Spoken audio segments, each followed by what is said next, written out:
What's up, everyone? Welcome into DodgerHeads, presented by DodgerBlue.com, your home for the 2020 World Series champion Los Angeles Dodgers. My name is Jeff Spiegel, joined as always by Daniel Starkand. This week, another special guest, the Broom. Daniel, how are you? Good. This guy's out again. He's really enjoying playing the Padres of late. He gets to come out and hang out more often when that happens. So good weekend for the Dodgers. It's unfortunate they didn't even pick up any games in the division, even though they swept a good Padres team. But hey, you can only control what you can control. Offense is still not all the way back yet. We'll get into it, of course, but a good solid weekend overall. A lot of good things to talk about, and hopefully another good week coming up here. Yeah, I was joking with you offline. It's the most depressing Broom reveal in the history of Broom reveals because, as you said, the Dodgers sweep the Padres, don't even gain a single game on the Giants. There are now 18 games remaining in the season. The Dodgers go 5-2, and they actually lost a game and a half in the division. The Giants went 6-0. The Dodgers, you kind of hinted at it. Offensively, they score 33 runs in 7 games, which isn't terrible, but when you consider they had a 7-run game and an 8-run game, it tells you that there were some issues in between. How about this stat from the pitching staff, though? Only 14 runs allowed in 7 games from the pitching staff, which is pretty impressive. And so we got a good show lined up today. We're going to start in just a moment with some Max Scherzer conversation. That's the only logical place to start a Dodgers show at this point. We'll do stock up and stock down, week in quotes, and then a series preview, a week ahead preview as well. But let's start with Scherzer. 2 absolutely incredible performances this week. He goes 16 innings pitched, 0 earned runs, 7 hits, no walks, 22 strikeouts. He carries a perfect game into the 8th inning. He goes 7 1/3 perfect before Eric Hosmer breaks up the perfect game with a hit. I looked up his stats from the first game of the week and thought I was looking at a box score for yesterday because it basically looks identical. Unbelievable stuff from Scherzer. What have you made? I've got some numbers I can get to in a moment, but I mean, how can you put into words what you've seen from Scherzer over the last week or so? I mean, I got the only word really is incredible. I mean, he's been everything we had hoped for and more. I mean, anytime you're mixing in getting your 3,000 strikeout while also taking a perfect game into the 8th inning and also mixing in an immaculate inning in Yeah. there, like it doesn't really get any better than that. He's one of the best ever. Definitely right there with Kershaw for the best of this generation. And honestly, he's 37 or whatever, but he looks like as good as he's ever been since he came over to the Dodgers. I mean, the numbers speak for themselves. It's fun to watch his intensity on the mound. There's no one else, Yeah. quite like him. So it's been a joy to watch. And obviously the team has needed him. Yeah. They haven't lost a game that he's pitched, and you look, we're still 2.5 out of the division. So I could only imagine where they'd be without him right now. So I'm thankful Yeah. that he's a Dodger. And we'll probably get into some of his quotes moving forward here, but hopefully he's a Dodger for many years to come, or at least the next few years to come. He mentioned something about wanting to see Kershaw getting his 3,000 strikeouts. So he's clearly enjoying his time Yeah. here. Who wouldn't? But hopefully he sticks around past this year, because I'm not ready for this to end, to be honest. Yeah, here's some of the stats that are absolutely absurd. So, in the last 7 days, Scherzer accumulated 1.1 wins above replacement, according to Fangraphs.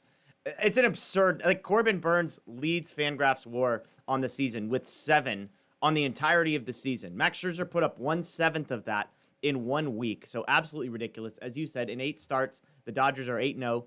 He has a .88 ERA for the Dodgers. He's striking out 12.7 batters per 9, walking just .88 batters per 9.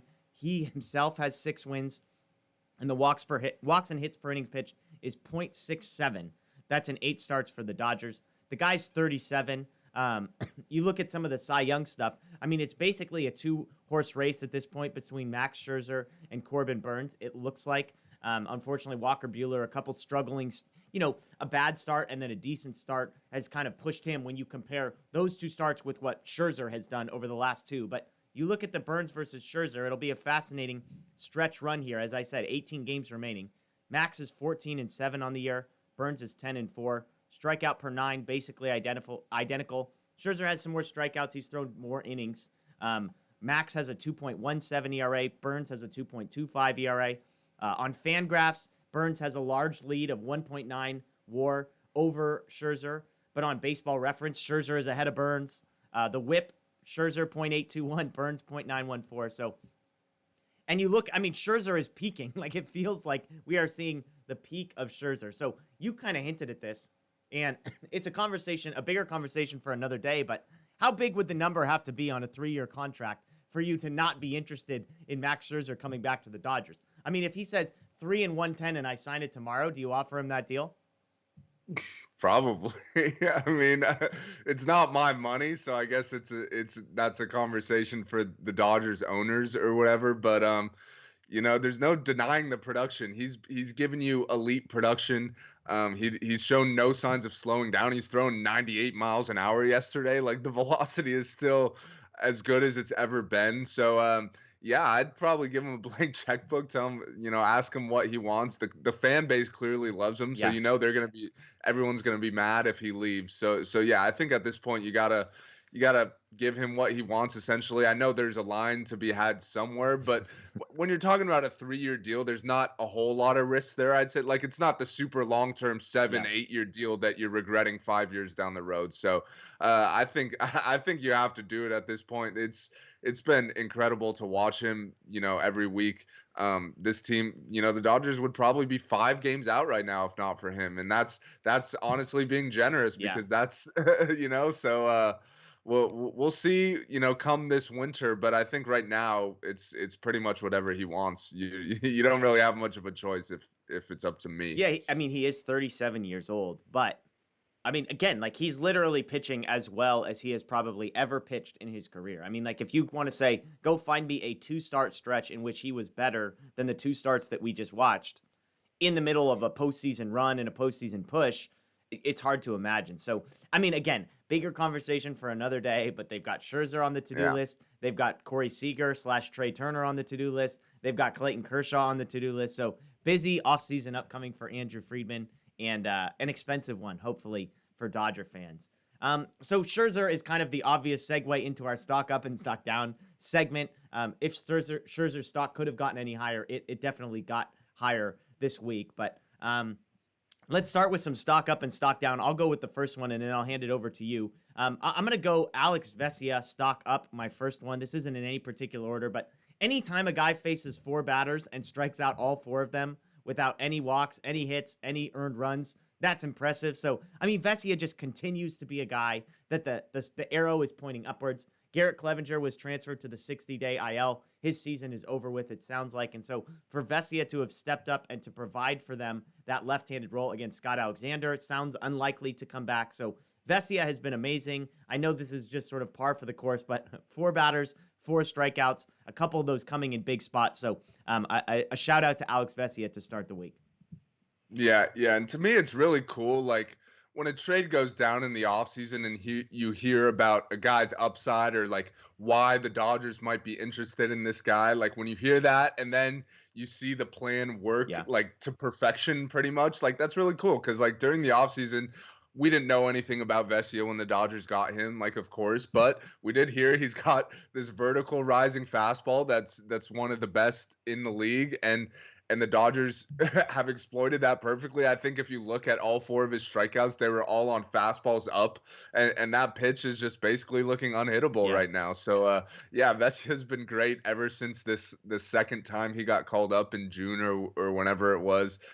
Like you said, Garrett Clevenger's out for the year, so that's your high leverage lefty guy. Victor Gonzalez had a pretty disappointing year. I don't know if we're going to see him again. Yeah. Justin Brule has actually been really good too. Yeah. I'm not sure you're putting him in those high leverage spots, but as a second lefty, I guess, probably throw David Price in there once Kershaw and Gonsolin are fully back. That's not bad considering that's been a weakness for most of the season, left-handed relieving. So yeah, credit to Alex Vesia. And one other thing I'll say about Vesia that I love is it almost makes you appreciate the sport of baseball a little bit more, because he's not throwing at 102 miles an hour. Yeah. Like, you watch the fastball from our view and you're like, why can't guys hit this? Like, it's like, what does he throw? Like 94, 95 maybe? Yeah, 95, Like, yeah. and then guys are just whiff. And then you see guys at Gratterall comes up, throws 101, and they're like, off the end of the bat all the time. So it just, the science and the physics of baseball, Vesia is a classic example of why I appreciate that.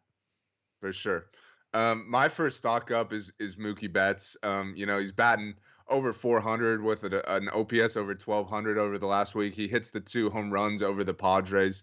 And that's huge. He looks healthy. He stole a base. He tried to steal another base, was thrown out. But just the fact that he's even attempting that is great to see. The hip looks great. Um, and he's the key for this offense. He's back in the leadoff spot, which who knows? Maybe that's why Yeah. he's having the hot streak with the bat. We know that's happened before last year when he started off batting second. Got off to a bit of a slow start. Then they put him in that leadoff spot, and he starts going crazy. So maybe that's what's happening again. He's batted leadoff more in his career than any other spot in the order. So maybe that's just where he's comfortable. And if that's the case, I'm totally fine with just leaving him there. I know I've talked in the past about how I like Trey Turner at the top, and that's natural. I feel like he's the faster guy. He's obviously going to be stealing a base every time he gets on, pretty much. So you like that guy at the top, but at the same time, if Mookie's going to hit like this when he's in the leadoff spot, I don't mind that at all. Yeah, we've got some quotes from Trey Turner and Dave Roberts later that we'll talk about that switch from 1 to 3. But as you said, I mean, Mookie Betts was on fire, went back, and then got hurt again, and then came back and was on fire, and then hit a big slump. So as you said, 409 over the last week, on base almost 500, slug almost 700, 7 runs, 7 RBIs. So just kind of doing everything, obviously playing good defense in the outfield as well. And so amazing stuff from him. My second stock up, I'm going to stay in the bullpen. Joseph Kelly, maybe we should go with 3 2/3, 1 hit, no walk, 4 strikeouts. Again, he got out of a huge spot where Trinan got into some trouble. Kelly bails him out. This is another guy that on most teams, you're looking at one of the 2 or 3 best relievers that they have. For the Dodgers, he's kind of the 4th or 5th best reliever that they have. But when he's at his best, you could make an argument that he belongs in the top 3. He's been unbelievable for the Dodgers of late. When he's on, he's been amazing. He's been on lately. So nice to see that. I'll give one shout out, by the way. Julio Urias, also a great week. 7 innings, 7 strikeouts, 3 hits, 1 walk, no earned run. And most importantly, a league-leading 17th win. So I suppose there's an outside chance that Urias gets to 20 wins. If he can, 18 games left, he should have 3 more starts at least, maybe 4, depending on how they squeeze it in. But yeah, I mean, that's crazy to think that the Dodgers could have a 20-game winner. I think he's outside of the Cy Young conversation, but he'll definitely get some votes and some support there. So Joe Kelly, Julio Urias both had good weeks for the Dodgers as well. Yeah, and I was at that game Friday night when Julio pitched, and he was just in complete control the whole time. He's awesome. We've worried about the innings he's thrown 100%. and the workload. Obviously, he's never thrown this many innings before, but he's honestly seemed to be getting better as the year has gone by. So credit to him. And Joe Kelly, you said it all about the pitching, but I'm just gonna comment on the look. I love the look. I love the little mullet with the glasses and the mustache. He's like our version of the Wild Thing. It's funny, and I don't know if I don't know. You probably don't get Sportsnet LA, so I don't know if you watch Backstage Dodgers, but they recently had an episode of him in the barbershop with his son Knox, and his son gets the same exact haircut, and it's just the cutest thing. His son is hilarious. Joe Kelly's wife actually posted an Instagram story the other day, and it was of Knox, and they were at his like soccer game or whatever, and he was yelling at his mom because I guess she was getting too into the game, and he was like, "Mom, this is my game, not yours. Like, leave me alone," or whatever. So yeah, I love the Kelly family. Who's my next stock up? I have another stock up. It's Gavin Lux.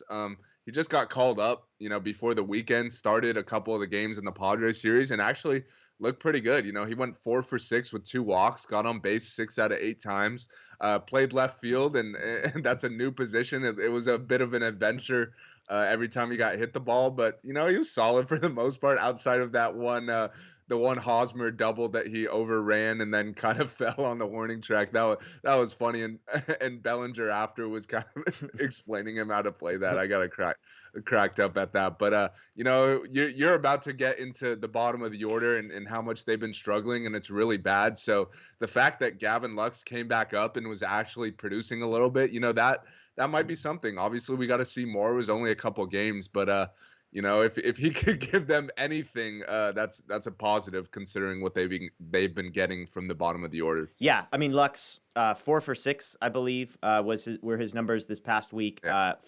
Just for context, Cody Bellinger, to find his last 4 hits, you'd have to go back to August 25th to find his Wow. last 4 hits. And I just want to make a comment. Like, I'm not going to name names here, but I saw people on Twitter, like when Matt Beatty came up for his first at bat and struck out. And it's like, oh, this is the guy. I thought he was, I thought he was this all-time legend, all-time great. Like, everyone's been talking. It's like, okay, chill. Like, nobody has argued that Matt Beatty is a Hall of Famer. Yeah.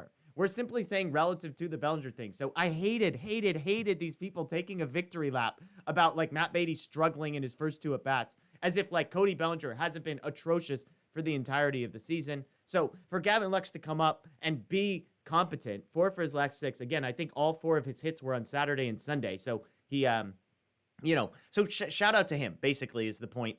Gavin Lux, great stuff there. As you hinted at, my stock down. The bottom of the lineup. I had this statistic. The Dodgers lost 2 games this past week. The 5 through 9 spots in the lineup in those 2 losses were 0 for 33. 0 for 33 in the 2 losses. The 1 through 4 spots in the lineup were 11 for 30. So we're talking about 1 through 4 is hitting well above 300, and 5 through 9 is 0 for 33. Cody Bellinger and Chris Taylor continue to be bad. Here are some numbers from the past week. Chris Taylor, 0.67 batting average, 118 on base percentage. Again, a guy that we saw hit a home run Monday. You think, hey, we're turning it around. Things have come. No, he's been brutal since then. Obviously has been benched a couple days because of an injury. Bellinger, over the last week, 20 at-bats, 0.56 batting average, 150 on base percentage. Austin Barnes, 0 for 7. McKinney, 0 for 4. Beatty, 0 for 2. Souza, 1 for 8. Pujols, 1 for 7.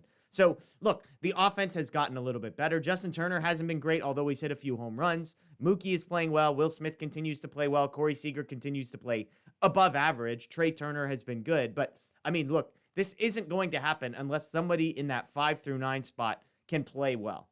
And we know there's going to be off days coming. I've got more quotes about the off days that are coming up and that kind of thing. But it's just been brutal from the bottom half of the lineup. And there have been days when they've masked that with starting pitching and relief pitching. But for all the people that say, hey, the key here is whether or not the top guys can do their thing, sure. But the top guys are hitting over 300 and you lose those 2 games because the bottom guys are 0 for 33. I think that puts into context how critical it is to have even like a 220 batting average from guys at the bottom of the lineup.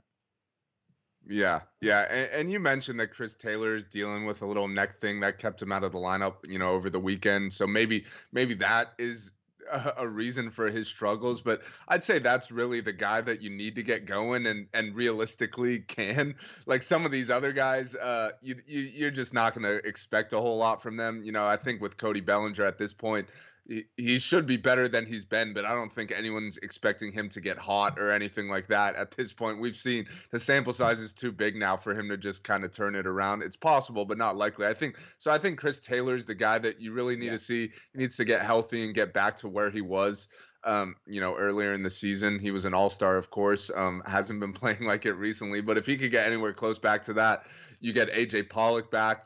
Gavin Lux is playing pretty well. That helps things for sure. But yeah, 0 for 33. That's as bad as it gets. And honestly, it felt exactly like that. Yeah. Like watching the games, that's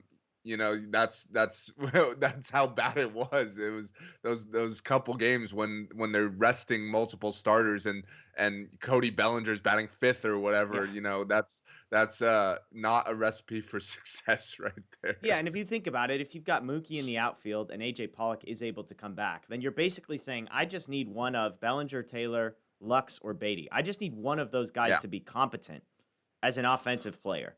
And then the infield, you feel good. Muncy, Trey, Seager, Justin Turner, Will Smith. Like, you're fine there. So you've got Pujols coming off the bench, and then you've got, like Beatty, Taylor, Lux, Bellinger. Like, it doesn't feel unreasonable to say, can I get 2 of these guys to either be competent starters or somebody that I might have some semblance of confidence in off the bench? But so far, we're not getting that. That transitions us into the week in quotes, because these were a couple of my favorite questions that Dave Roberts was asked after a couple of the lineups he put out. The first question, quote, what did you expect from Cody Bellinger, Steven Souza Jr., Billy McKinney, and Austin Barnes? That was the 5, 6, 7, 8 hitters in one of the games that they lost. Quote, I just think guys are going to have days off. That's just the nature of the game. We've run other guys and had the same results, so that's the great thing about this game. It's not predictable as much as you can look back and say it was. We know that our offense has struggled with different guys at the bottom. So I think what he's saying is that it doesn't matter who we put down there. They're all terrible. And also that it's impossible to say that we should have predicted these guys to be 0 for 33, I think is what he's saying. I love the follow-up. Can the Dodgers afford to sit Corey Seager and Will Smith in the same game? Quote, I just don't see Corey Seager playing 13 in a row. The bottom line is we've got to keep him healthy. To put him in harm's way to get hurt, that doesn't do us any good either. Again, a complete non-answer because nobody's saying Corey Seager shouldn't have days off. The question is, why the heck do 2 of your 4 guys have to sit on the exact same day? Just a note, Will Smith expected to sit tonight. Clayton Kershaw on the mound. Austin Barnes will be catching him, despite the fact that there's an off day on Thursday, despite the fact that they had a day game on Sunday. Austin Barnes will be in there today. So, look, I mean, I'm a broken record on this kind of thing. For Dave Roberts to act like he was surprised that Bellinger, Souza, McKinney, and Barnes didn't produce offensively would be complete negligence on his part, if that is even remotely true. For him to say, oh, it doesn't really matter who we put down there, which, well, like, technically the results have been similar, but I just walked through what happens in the 2 games they lose. So, and then the follow-up of why are you sitting Seager and Smith in the same game and him not really answering it. I mean, it's all frustrating to me. I continue to say this feels like a team that does not really care about playing in the wild card game. They seem to be obviously they're going for the division, but they're not willing to risk anything to make a true push at the division, which isn't how I would manage it. So, I mean, is there anything in here that you would make a big deal of as far as his response to these 2 questions? Yeah, I mean, I feel like we talked about this at length on the live show Thursday night. Obviously, we were both very frustrated about it, as was pretty much everyone else, and I think rightfully so. I think you made a good point in there. Like, it's not like we're saying guys shouldn't ever have days off. Like, no, it's not that at all. But it's just like when you only have 4 or 5 competent hitters to sit out 2 or 3 of them on the same day. Just doesn't really make any sense. So, yeah, give Corey Seager a day off here and there. Give Will Smith a day off here and there, but just do it on separate days. Yeah. Don't have a lineup where Cody Bellinger is batting 5th and the guys behind him are just as bad. Yeah. Like you're not gonna win a game. We all said it as soon as that lineup came out that day. Like they're not winning this game, and lo and behold, that's what happened. So for Dave to say that it's not predictable or whatever, like it was completely predictable. We all saw exactly what was going to happen. So yeah, I think hopefully now we're really, like, I know we've been saying we're in crunch time for a while, but now we're really in crunch time. Yeah. Like especially this week, playing the Diamondbacks, you have to win all those games. You can't lose any games to the Diamondbacks. So hopefully, we see, you mentioned Will Smith is getting a night off tonight. That's fine, but let's have everyone else in the lineup. Yeah. And then maybe tomorrow when Smith is back in the lineup or whatever, then you give another guy a rest, and so on, like something like that, instead of having them 3 guys all out on the same day. That's just not a way to win games, and you need to win every single game right now. So yeah, it's definitely frustrating. But I'm hoping at least now, we're in the middle of September now. We're no longer in the beginning. So hopefully now, that's no more. Yeah.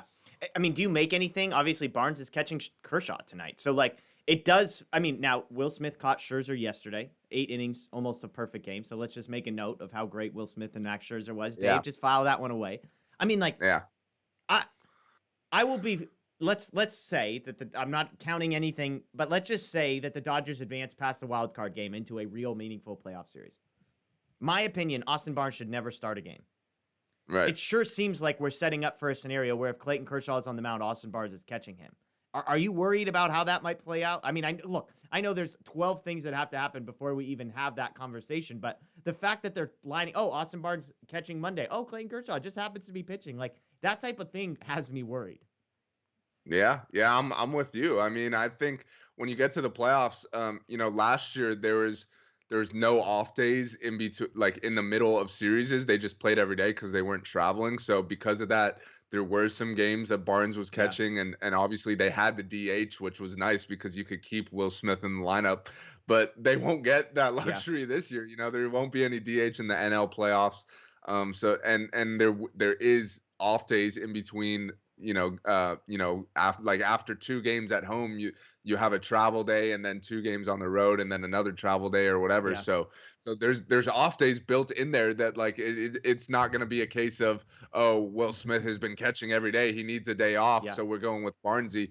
If Barnes does start, it would be the thing you're saying where it's like, yeah, he's Kershaw's personal catcher or whatever. And to me, unless Pollock comes back and is raking, and Chris Taylor comes out of it and is raking, then maybe you could talk about that. But right now, the way the offense is performing, that shouldn't even be an option. Yeah. You need Will Smith in there every game. He's been arguably the team's best hitter since the All-Star break.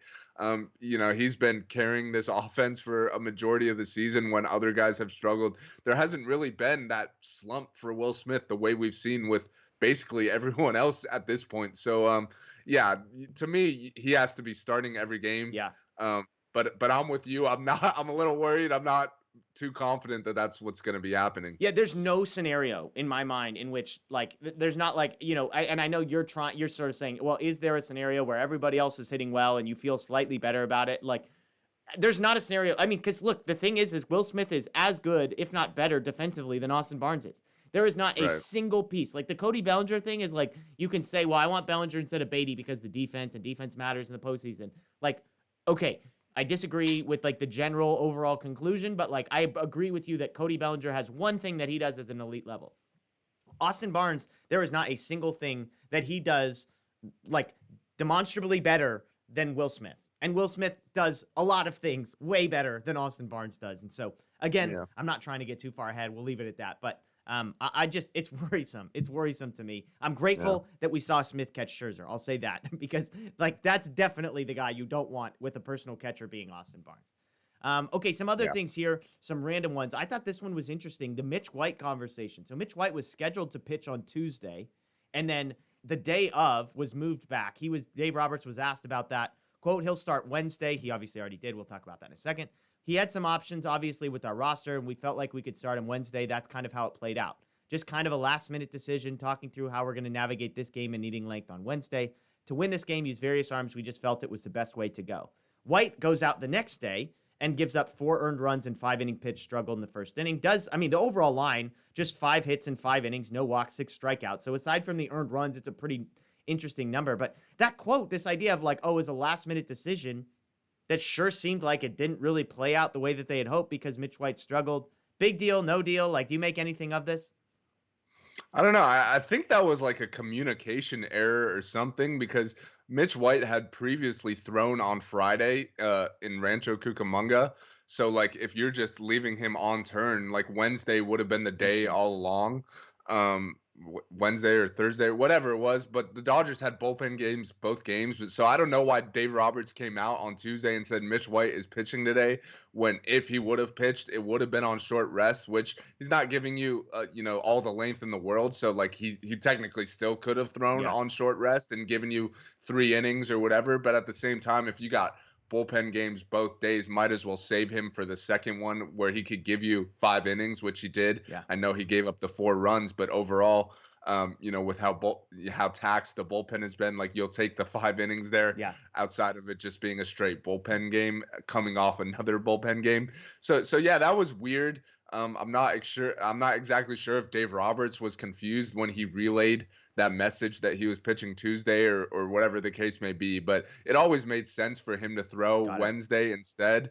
But yeah, it definitely was weird for him to come out and say a guy's throwing on one game and then for him, I remember watching the game and it was like the second or third inning and Mitch White was just like chilling in the dugout with a jacket on and they're like what's going on here? He's supposed to be pitching. So yeah, that was definitely weird. Yeah. Well, and that makes sense. So maybe just miscommunication, which is better than, we just changed our mind at the last minute. Because again, he comes out the next day and struggles. It's like, well, if he was preparing to pitch Tuesday and then at the last minute is told you're pitching tomorrow and pitches poorly, that's not great. Some good news for the Dodgers. Tony Gonsolin did make his return. He was asked about his velocity and how he felt. Quote, it felt great. I tried not to look at the gun too much, but definitely did after that first pitch. Kind of wanted to see where I was at. As I got more comfortable, I felt like it was coming out a lot better. Definitely nice to see 96, that the velocity is there. I felt a lot more comfortable on the mound. He finished 3 innings pitched, 1 earned, 2 walks, 3 strikeouts on Thursday. What did you make of Gonsolin's performance as in his return from the injured list? Yeah, I mean, I don't really care like about the results necessarily, but to me it's just like, is he healthy? He's been dealing with shoulder issues pretty much all year. Like he started the year on the IL, came back for a little bit and then went back on the IL. And obviously shoulder issues are never good with pitchers. So just to see him healthy and throwing 96, I think was a huge positive. I'll be curious to see what his role for this team's going to be. If Kershaw's back, you have your 4 starters, so that kind of puts Gonsolin in a bullpen role, which hasn't really been what he's done since coming up. He's basically been a starter, so he could kind of slide into that long relief, which is good. He could give you some length out of the bullpen if you need it, and also, the stuff plays up.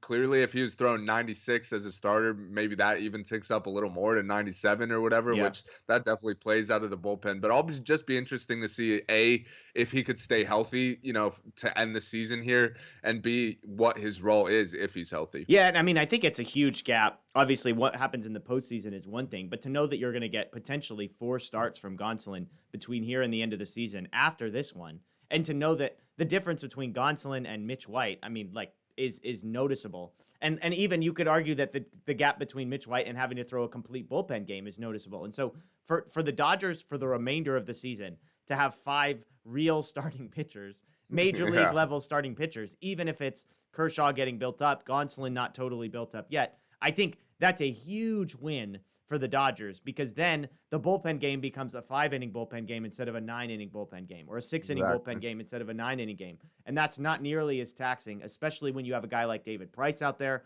who can take 2 or 3 innings. If they have Andre Jackson or Mitch White, another guy who can take 2 or 3 innings, potentially even more if they're pitching well. Danny Duffy, depending on if that ever works out positively, he's a guy that they're hoping can give them Well, multiple innings. he had a setback. I'm Okay. not sure if you saw that. He had a setback over the weekend, and it looks like he's done for the year. So that's unfortunate. I think we are both looking forward to him coming back, but that's no longer Yeah. something that the team could count on at this I point. remember reading that he was going to have, and I didn't see the update. So good info there.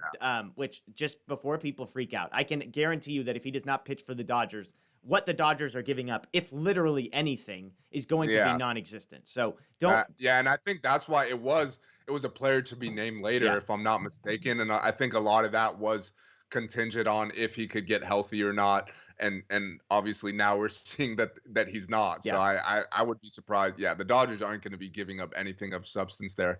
I will say though, he's going to be a free agent. Maybe they take a flyer Totally. on him on a 1-year deal. I'd like to see that. I was excited to see him pitch for the team, but unfortunately, it just wasn't in the cards. Yeah, I mean, at the very least, you got him in the building. He's a Yeah. huge Dodger fan growing up, so Yeah. like, if anything, you basically got a free 3-month sales pitch to Danny Duffy about joining in the Yeah. offseason. So, good stuff there. Okay, 2 more quotes here. One is about Trey Turner. The other is about Max Scherzer.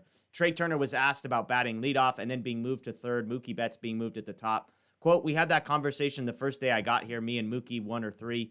Me and him didn't necessarily care, so we gave it a try. We felt like we've been playing pretty well, but we could play a little bit better. So the other day, Doc called me in, asked what I thought about hitting third, and I said, let's try it. Here we are, and hopefully it will let us score more runs and win more ball games." You kind of hinted at this.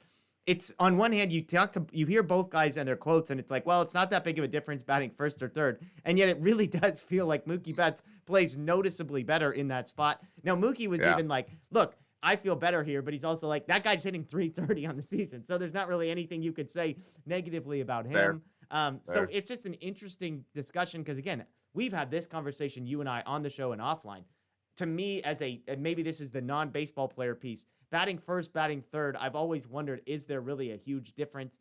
Baseball people Yeah. seem to make it seem like there is. Sometimes the guys are like, it's kind of changed. You're kind of not really seeing all fastballs batting first like you used to. What do you make? You kind of touched on this earlier, but what do you make? I mean, is it just simply like, hey, if Mookie's hitting first and playing well and Trey's hitting third and we're scoring runs, then like, who cares? Just leave it?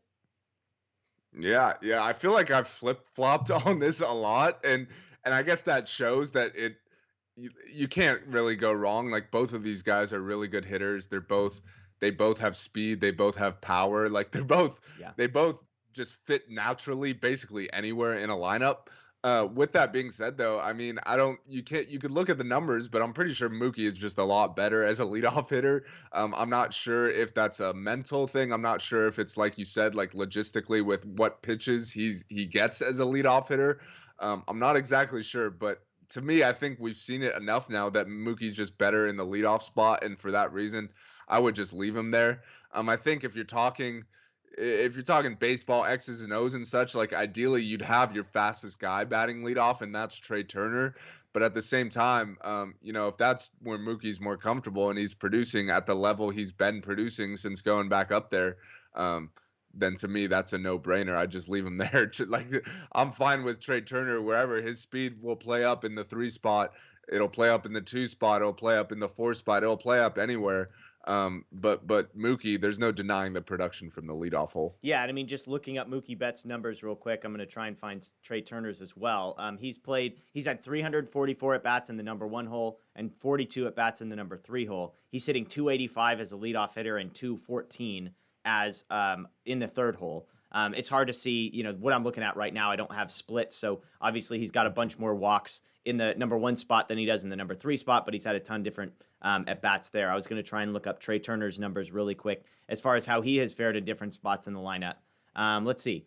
Yeah, batting first, he's hitting 315 on the season and 298 at bats. Batting second, he's hitting 337 in 187 at bats, and then batting third, he's hitting 222 in 36 at bats. So, small sample size. I mean, obviously in the 2 hole, he's hit slightly better. And honestly, he looks better as a number 2 hitter when you look across. 187 at bats, 10 of his home runs have come from there versus almost 300 at bats and just 11 home runs in the leadoff spot. So by all accounts, more productive in the number 2 spot. Without having thought through this fully, would you consider Mookie and Trey hitting 1 and 2 and moving Muncy down in the lineup? Or is there a reason?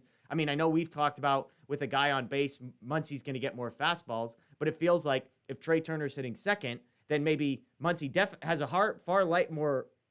far better chance of having a guy on base, which means he might see more fastballs with either or if not both of those guys on base. Yeah. To me, I think a lot of that is actually contingent on Justin Turner. Because I think in a perfect world, you do have Mookie and Trey 1 and 2, boom, boom. You're 2 fast guys at the top, guys that get on base a lot. That's perfect. But the thing is, if Justin Turner's not hitting, I don't know if you want both your lefties in a row, Muncy, Seager, 3-4, just because later in the game they could bring in, their best lefty and face them both. That's just a natural spot there. I think, especially with Cody Bellinger not hitting, you might only have two lefties in your lineup altogether. And if that's the case, I don't know if you want them right next to each other. You want at least one guy in between them. So if Justin Turner is hitting and you could put him in that 4 spot and put Seager 5th just to split him and Muncy up, I think that would be perfect.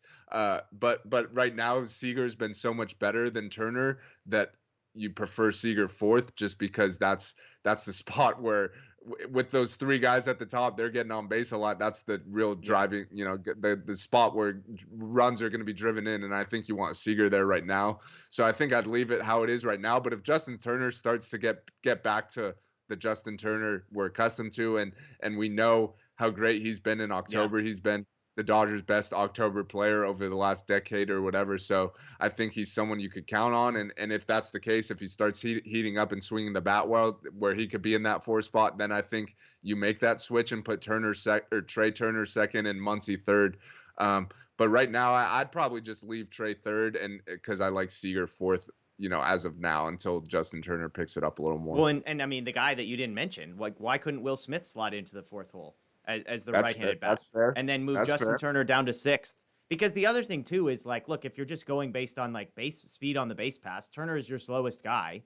And so leaving him in the 6th hole, sort of down at the bottom with whoever you've got hitting behind him, there's less of a likelihood of, him reaching and needing to be hit in, that kind of thing. And so for me, as I talk it through, I would go Mookie, Trey, Muncy, Smith, Seager, Justin Turner. That would be my 1 through 6. And then you hope for the best that, again, Gavin Lux may be in the 7 spot and, Chris Taylor giving you something in the 8 spot. And Pollock when he gets back too. Yeah. And I'm the worst at remembering who hits which side. So the lefties that the Dodgers have in the group that I just listed are Seager and Muncy. That's it. Okay. Yeah. And Lux is a righty. I should know. Lux. Okay. Lux and Bellinger are the other 2 lefties. Okay. This like you think I would know. I have the worst memory on these little things. But I was like, I feel like Lux may be lefty. So yeah. And I mean, if Lux continues hitting, then that gives you another left-handed bat to kind of split things up as well. So who knows? I mean, I'm just talking it through right off the bat. That makes sense to me. Again, we've talked about the loyalty of Roberts. It feels like the fear of moving Justin Turner down as far as 6th might be the thing that's preventing that from happening. We know Dave Roberts loves the lefty, righty alternating thing.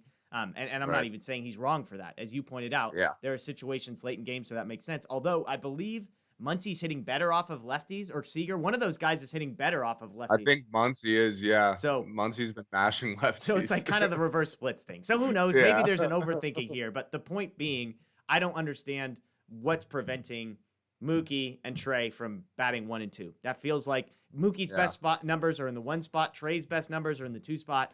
But, Trey Turner is going to make contact with the ball. So you don't have to worry about if Mookie is running, there's the potential for hit and run type stuff. He doesn't strike out a ton. He hits great with 2 strikes. Both those guys can work counts a little bit. And again, Muncy is still going to see a ton of fastballs in the 3 spot because the odds of both Mookie and Trey Turner getting out in front of him are really, really low. So also it gives those guys a little bit more time to get to second base before you get to the Muncy Will Smith section of lineup. So anyways, I'm talking myself into it there. So we'll see if they experiment with that at all. Last quote here. This is the best quote of the week. I saved it for last. It's the one that I posted about on Twitter yesterday that just made my heart happy. You referenced it earlier. Max Scherzer asking about Clayton Kershaw, sharing that moment. Quote, he was just happy to be able to watch it, that we're on the same team. This is the 3,000 strikeout. Quote, hopefully I'm here to be able to watch his 3,000th as well. Obviously, with what he's done in his career, he should be able to reach that milestone. It would be a special one for him as well. True Brew LA had a post doing the math. Kershaw would be on pace to get to 3,000 strikeouts around the end of 2023. So sort of assuming he has decent health, assuming there's not a substantial drop in production. I think they said he's been averaging about 6.5 strikeouts per start. He's 347 strikeouts away. So if he can get a few starts under his belt this year and then make 25 starts a year for the next 2, by the end of 2023, Kershaw would do it. Quote, hopefully I'm able to here to watch Kershaw's 3,000th as well. I agree. Hopefully you're both wearing Dodger blue for the next 3 years, right? Yeah. And I think that was just him giving a clue, just basically saying how much he likes it here and how much he wants to stay. I'm sure that quote got to Andrew Friedman and Dodgers ownership. But I mean, what's not to like if we're being honest? The guy's 8-0 since he got here. He clearly likes pitching in that uniform. The fans have treated him great. And, he gets a curtain call in his first start, gets a standing ovation, after getting to 3,000 yesterday. And I thought it was cool how he tipped his cap when he's on the mound. We know how focused and lasered in he is in the middle of starts. He even tells people not to touch him or whatever. So for him just to kind of step out of that, even if it was just for a second, to acknowledge the fans that were showing him love, I thought that was really cool. But yeah, I mean, to me, this is a perfect match right here. Yeah. It's the weather's great out here. It's the West Coast. You have a chance to compete for World Series championships. So why would he not want to stay? So I just hope it gets done. Like you said, I want to see him and Kershaw both for the next 3 years. That'd be a lot of fun. Yeah. I mean, again, I read that quote and I was just like, sign me up. And again, the Dodgers payroll is huge. They've kind of hinted in past years that they don't want to be this unbelievable payroll every year. The Trevor Bauer situation and what money he is owed or is not owed hangs over this. The Corey Seager situation, the Trey Turner situation, Chris Taylor's going to be a free agent. There's a lot of business that needs to be done. As well. But for him to say, hopefully I'm here to watch it, it doesn't sound like lip service. It doesn't sound like something that wasn't thought through. But yeah, as you said, it's a nod to, hey, I like it here. Like, there's no reason for me not to want to be here. As you said, it's warm weather. It's a chance to win a World Series every single year. Clearly, the relationship that he has with the catchers and with the pitching coach and the staff around has all been positive based on how unbelievable he has been since. Yep. And so, it's hard to imagine him finding a better place. He doesn't strike me as a guy that is just all about money. Like, I'm just going to go to Cleveland because they gave me, $10 million more over the next 3 years or something like that. Which would never happen, by the way. Fair. Cleveland was a bad example, but we'll see. I mean, because who knows? Teams like the Giants are going to be in the running for players like that as well. So, keeping him away from that as well. So, okay, we got about 10, 15 minutes left. Let's talk about the series ahead. This week, the Dodgers have 6 games, 3 at home against Arizona, and then 3 in Cincinnati. We'll start with Arizona. Arizona has lost 11 of their last 14, which I think qualifies as one of their better stretches of baseball over this past season. Oh, come on. Apologies to Diamondbacks fans. No disrespect. They have won 2 in a row, Daniel. The Diamondbacks have won 2 straight. The big story here is tonight. Clayton Kershaw expected to start for the Dodgers. The expectation is he'll pitch 4 innings. Then you've got Gonsolin Tuesday, Urias versus Wednesday. I could give you the Diamondback starters. I'm not sure it matters a whole lot about the names that are coming on the other side there. I mean, this has to be a time for the bats to continue to get going. They get 8 runs on Sunday. They're playing an Arizona team that's bad. They're playing at home. They've got Kershaw, Gonsolin, Urias on the mound. This feels like a series where if the Dodgers score less than 20 runs in 3 games and come out with anything less than 3 wins, it's an absolute travesty. Yeah, yeah, and we used to just be able to say, just win every series and you'll be in a good spot, but unfortunately, we don't really have that luxury right now. The way the Giants are playing, you definitely have to win all these games. You can't afford to be losing to the Diamondbacks at this point in the season. We got to keep pace with the Giants, and not only do we have to keep pace, we got to be better Yeah, than them. We still have two and by a a half lot. games to make up. There's only 19 games to go or whatever it is. So yeah, this is a series that you got to win them all. And it's a little unfortunate, I guess, that you're throwing out 2 guys that basically, if the Dodgers were up 8-10 games in the division right now, I'd say those Kershaw and Gonsolin would probably still be pitching in the minor leagues, Yeah. probably still building up, in rehab starts. But right now they kind of need them. The bullpen's been taxed. They've been having a lot of bullpen games. They don't have other starters, and also they need to win these games. And those guys give you a better Yeah. chance than the Mitch Whites of the world. So yeah, I'll be curious to see how Kershaw especially looks, but Gonsolin as well. It'll be his second start. But with Kershaw, can he stay healthy? What's the velocity look like? Yeah. How many pitches can he throw? There's time to build up, but not all the time in the world. You mentioned he's probably going to go throw 4 innings, which I think that's a good sign. That means he'll probably be at 5 in his next start, and then basically fully built up after Yeah. that, 6 or whatever. The key is just if he can stay healthy. And if he can, that's a pretty deadly number 4 starter you Yeah. have going into the postseason. I don't know if there's ever been a better number 4 starter in the history of baseball, if we're being honest. Like, I know that sounds like an exaggeration, but it's really not. Like, it's Clayton Kershaw at the end of the day. So I'll be curious to see how he looks. But things are looking up. Yeah. It's good to see that he's back. And hopefully, like you said, hopefully we can score some runs. This sounds like a perfect opportunity for the offense to break out and just kind of ride the momentum from there. Yeah, there's not a whole lot that could potentially distract me from my Raiders Monday Night Football first game in Vegas tonight. But I'm gonna be honest, where I'm gonna have to pull out the laptop or the phone and have the Kershaw start going on the Sure. side there because it's gonna be fun to watch. And again, crossing our fingers that he looks good and that he comes out of it feeling good. You kind of hinted the rotation does set up really nicely because when you're a Dodgers team that needs to go probably no worse than 5-1 this week.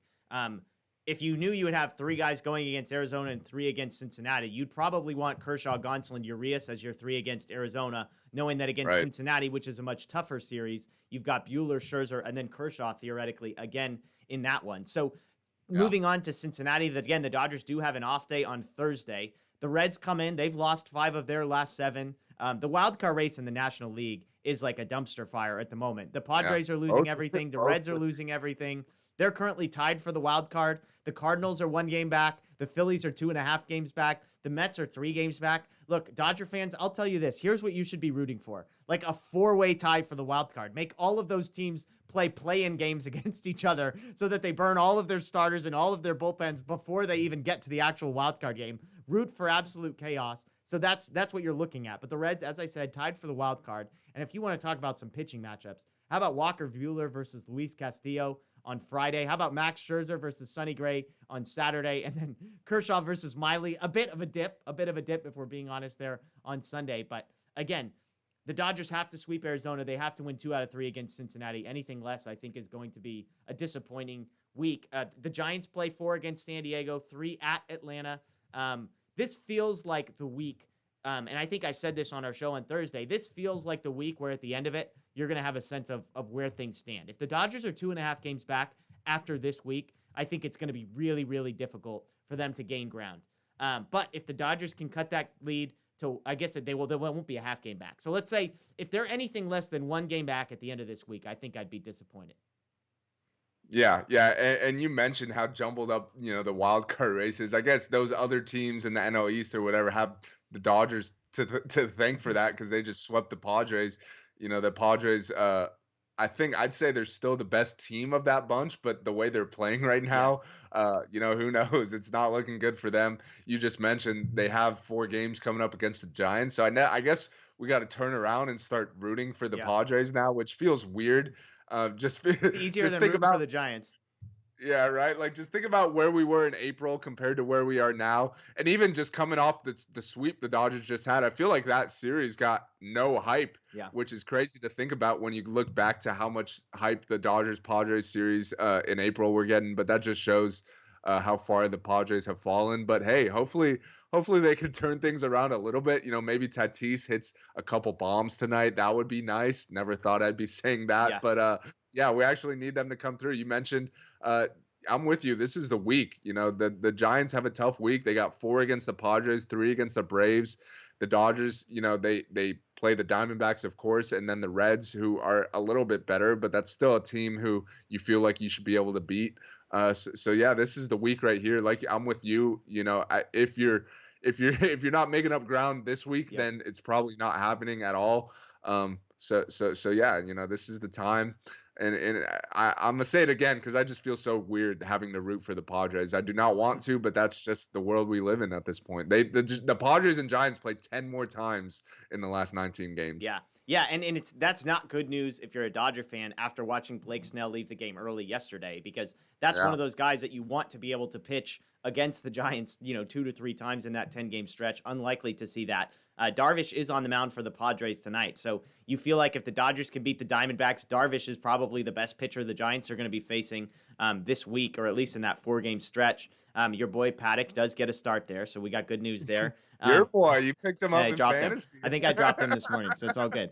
No disrespect to Chris Paddock, but yeah, I mean, so who knows? Tonight might be a good night for the Dodgers to gain a game. Obviously, yeah. So it'll be interesting. I mean, the Padres are fascinating. All of the teams in the wild card hunt, we always get asked, who would you like to play? The thing is I wouldn't mind playing any of these games in a series, but a 1-game stretch. If you face the Padres, you're probably getting Darvish. If you face the Reds, you're probably getting Castillo. If you're facing the Cardinals, you're probably getting Wainwright. If you're facing the Phillies, you're probably getting Wheeler. I mean, maybe Yeah. the Mets are the best bet. I don't know who the Mets' best pitcher has been of Probably late. Marcus Stroman. I mean, Stroman. he's having a great year. DeGrom, I don't think DeGrom is expected to be back, but let's say he did come back. That's not who you No, want to face. no. Um, but I guess it would be the Mets unless DeGrom comes back, which isn't looking likely at this Yeah, point. because I mean, Wheeler, Wainwright are both guys that are probably going to be But top 5 we Cy also Young.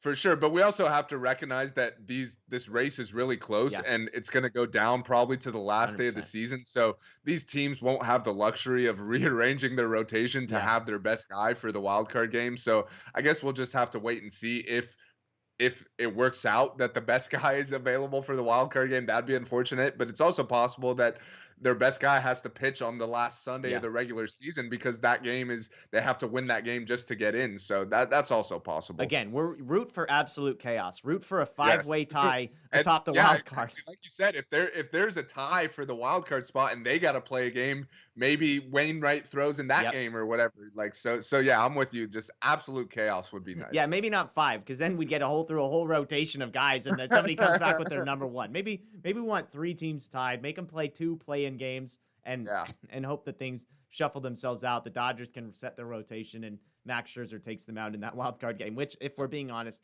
we're all resigning ourselves to at this point in the season. So, well, that'll do it. Big week ahead for the Dodgers. Again, they go 5-2 last week and don't gain a single game. They've got 6 games this week. The Giants have 7. So you hope that they can cut that lead to at least 1, getting into striking distance. They'll have 12. The Dodgers will have both teams will have 12 games remaining in the 2 weeks ahead after this one. So we appreciate you joining us as always. Make sure you check out DodgerBlue.com. Tons of good content coming there, as well as post-game recaps, that type of thing. So stay tuned there. And then Dodger Blue 1958 everywhere on social media. If you're here, we appreciate you. Please subscribe to the YouTube channel, ring the notification bell. Daniel and I will likely be live for one of those games, post-game for one of those games against the Reds. Obviously, some good pitching matchups, so we'll see how that one shakes out, whether that's Friday night or Saturday night, so stay tuned for that. But we appreciate you joining us. That's Daniel Starkand. My name is Jeff Spiegel. Remember, I know as bad as it might seem at times, the Dodgers are still champs. The best team holding a trophy high in the air. The Los Angeles Dodgers, champions of the baseball world.